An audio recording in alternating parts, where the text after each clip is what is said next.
Hi Tubies, here's Alexandra and welcome to another video. Today we want to talk about painting miniatures.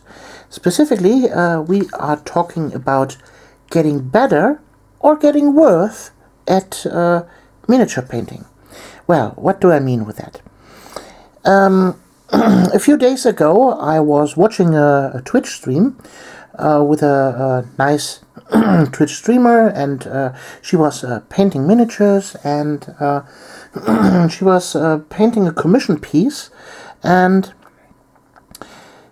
she should have been painting this commission piece as a tabletop standard, and she was clearly putting very much effort into her paint job, and the miniature turned out spectacularly. So, and I said to her, well, this is way above a tabletop standard. This is a very gorgeous looking miniature, but for a commission piece, you're not getting the bang for your buck. You know what I mean? You're overselling yourself, so you're selling yourself short. You're working too much hours, putting too much hours into work that isn't paid. So in that case, she needed to cut back on her effort to paint the miniature in order to get it tabletop ready.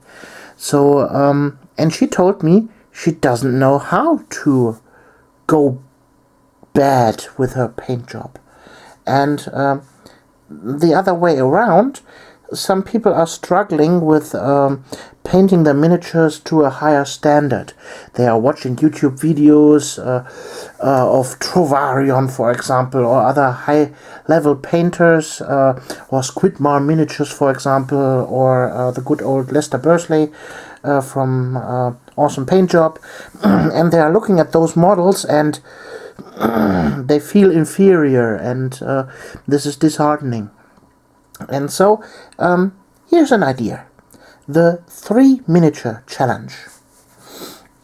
The challenge is to either improve yourself in painting drastically over the course of those 3 miniatures, or worsen yourself in painting miniatures by cutting corners, learning how to worsen your paint job to a lower standard in order to be able to paint more miniatures quickly. Let's face it, when you are painting in a competition level miniatures, and you finally want to play for yourself, you want to have at least a little warband for let's say Kill Team, or for Shadespire, or other little skirmish games, or even, God forbid, an entire army for Warhammer 40k or something like that. When you're painting competition level miniatures, like this one, for example, here, I sat on this piece for hours. I have spent at least 30 hours painting this one here.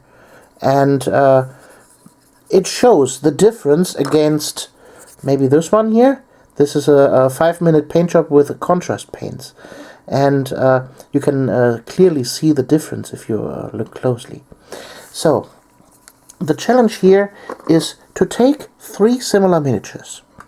So, for example, here, 3 little corn guys. And from what level you're starting depends on, well, what's your painting level is. Is your painting level this here and you want to go lower in order to be able to paint an army, you obviously start here.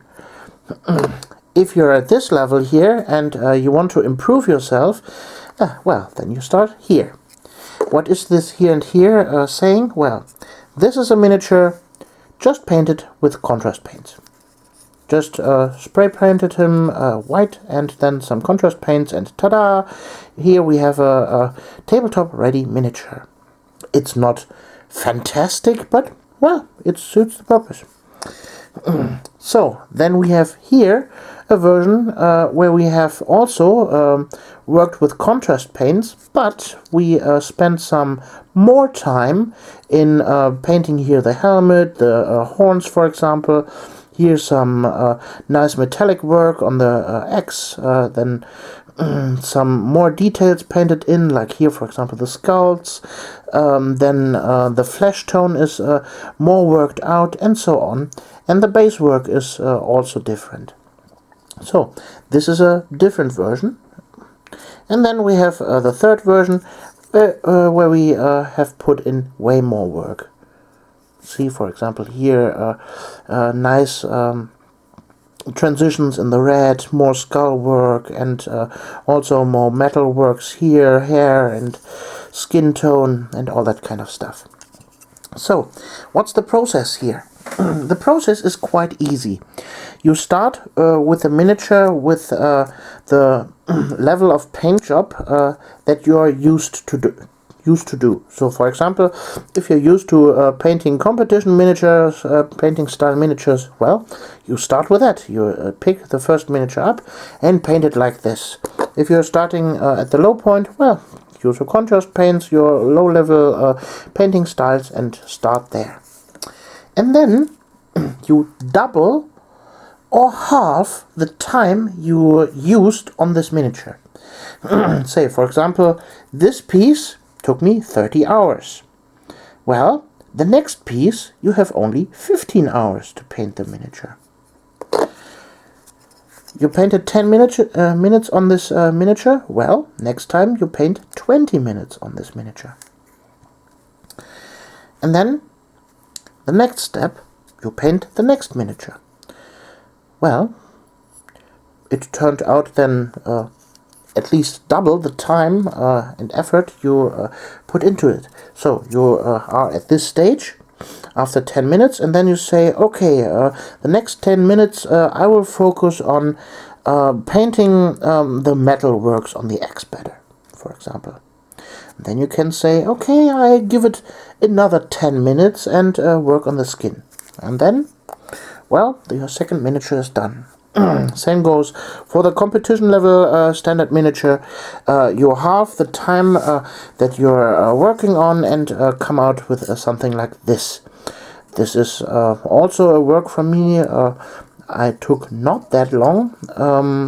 It took me about 10 hours to finish this one here with all the work done to it, but it's way quicker than this one here.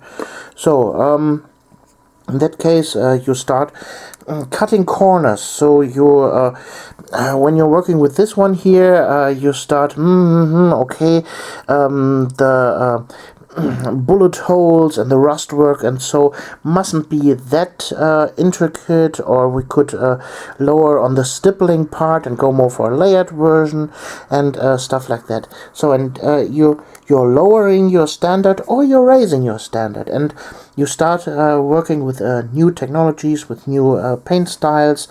For example, if you're raising your level, you start using maybe non-metallic metal or something like that. You start using a wet blending method and stuff like that. And then you go to the third miniature. The third miniature doubles or triples the amount of time you're using, even more or even less. So, for example, in our competition level version, we halved the time from 15 hours to from 30 hours to 15 hours, and then we are halving that even more to, let's say, 7.5 hours, or even lower. Let's say we go down to, yeah, we have 6 hours to finish this. And then you really have to think, okay, how do I do this, and so on and so on. And if 3 miniatures are for the process not enough, then maybe take a 4th miniature or a 5th miniature. And you continue on improving by raising the amount of time you put into the miniatures, or lowering the amount of time for each miniature. And with each miniature you will learn how to raise or lower your standard accordingly. And over time you will find the way that is perfect for your style. Well, So much for me for now, for this video. I hope you like this little insight and thought experiment, and well, we see us in the next video. Your Alexandra.